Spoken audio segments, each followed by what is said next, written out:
Hey guys, welcome back to the channel here with Messing with Mr. Wilson. I know some of you guys have probably been waiting on an update on my 450, but I had been waiting on parts to get here, and they finally showed up here tonight. So I think I'll probably work on it for a little bit. We'll see what all I can do tonight, but it's already getting a little late tonight. I definitely want to do the shock bushings. In case you guys haven't been watching, I need to do shock bushings on my front shocks, and then I had to put some tie rods on. We were waiting on some tie rod ends to do that. So my parts finally showed up today. I got them in from Rocky Mountain. So we got some shock bushings and seals, both sets, and then tie rod packages, enough to do both sides. So we'll go ahead and I'll probably go ahead and take the shocks off first, and we'll tackle the shocks first. So as soon as I get the shocks off, I'll probably see you guys back on the bench. Alright, I got the front shocks off of here now. As you can see, they're no longer in there. I got them over here on the workbench.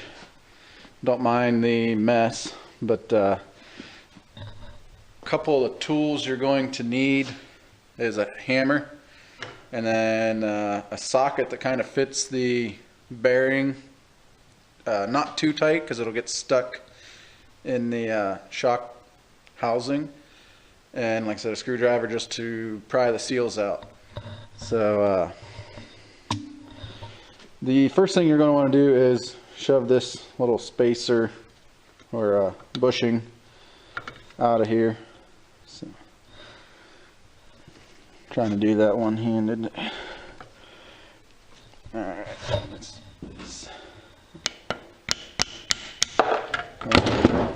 just drop it, why don't you? Alright, once you got the bushing out, like I said, I got this propped up on a vise here. I just got a little prop to try and help hold this a little straighter. Then the next thing you're going to want to do is try and pry these seals out. And like I said, I like to just kind of come under them here. I probably can't do it one-handed, but let's set you up over here.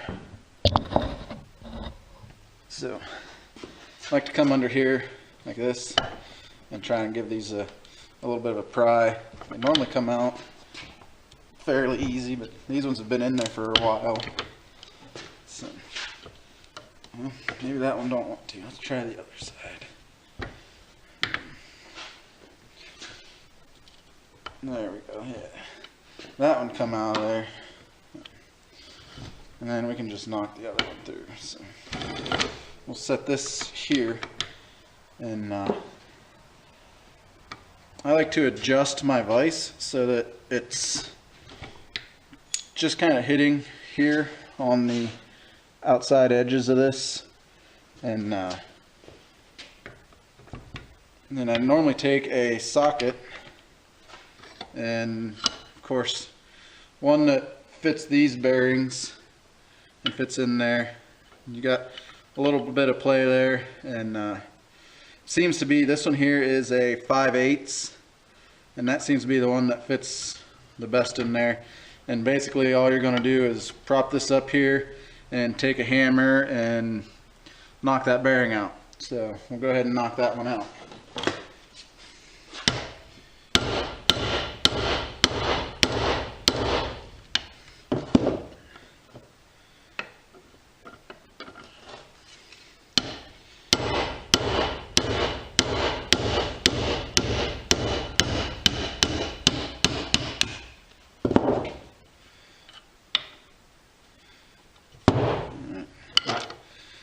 And there we go.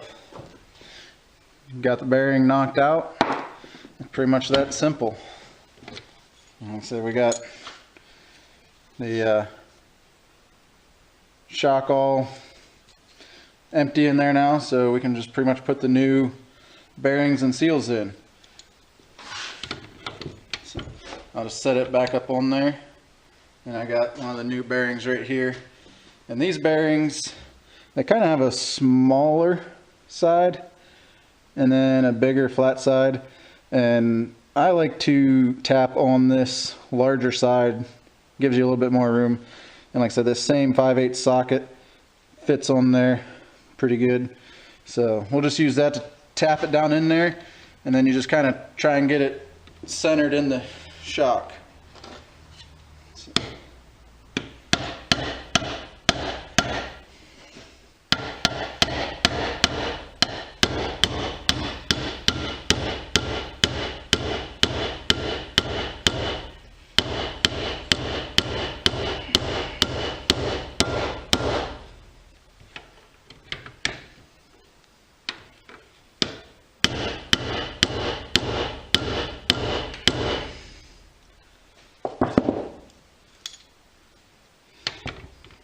We went just a little too far, so I'll just knock it back the other way.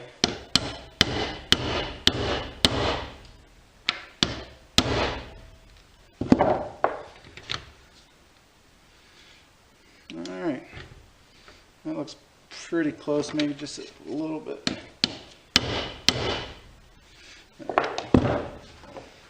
So, and that's pretty much all there is to changing the lower bushings on your shocks. And then I'll also just use a little hammer to tap the seals in here.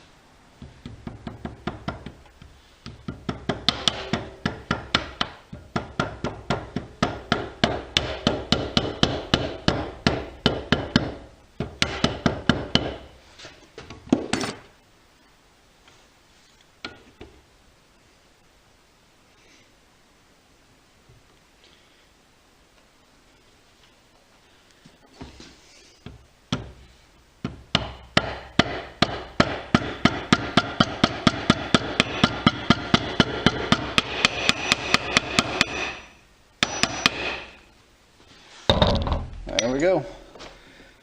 New seals and bushings in there. Oops. Yeah, there we go. So, alright, so I mean, it's definitely not very hard. And like I said, I'll put a little bit more grease in there, of course. And you still got the center sleeve right here to put in.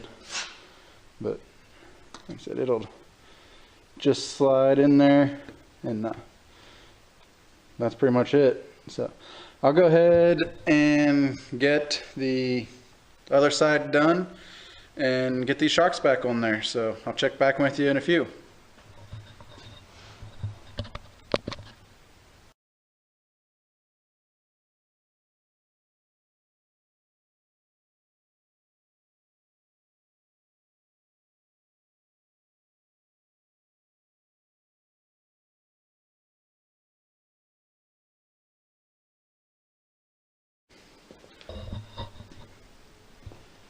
Alright, so we got the front shocks on there now.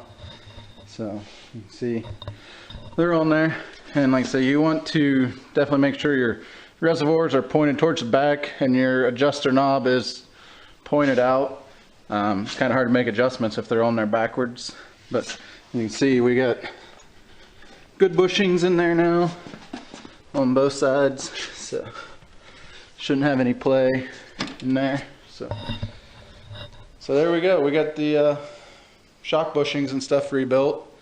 Next thing to do is move on to the tie rods. So I'll go ahead and grab those real quick. Alright guys, I got the tie rods and the tie rod ends.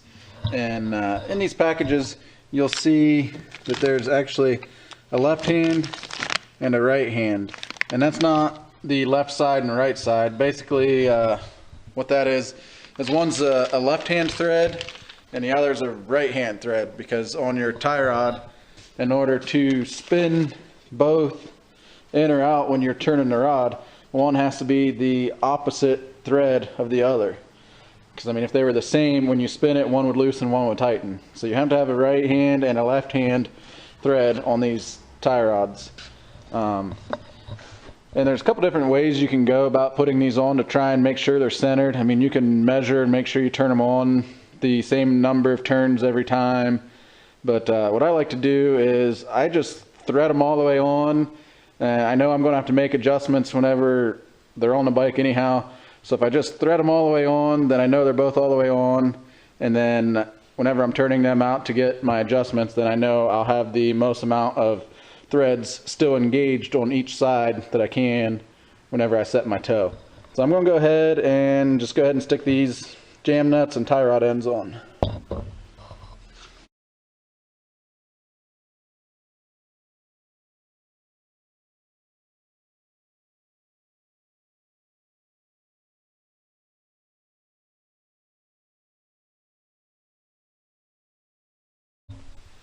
Alright, I got all the tie rod ends on the tie rods. They're set up now to just throw on the bike. I've got all the tie rods turned as far in as much threads as there is in the tie rod end. So I'm just going to go ahead and throw them on the bike for now, and we'll just get a rough guess of where they need to be.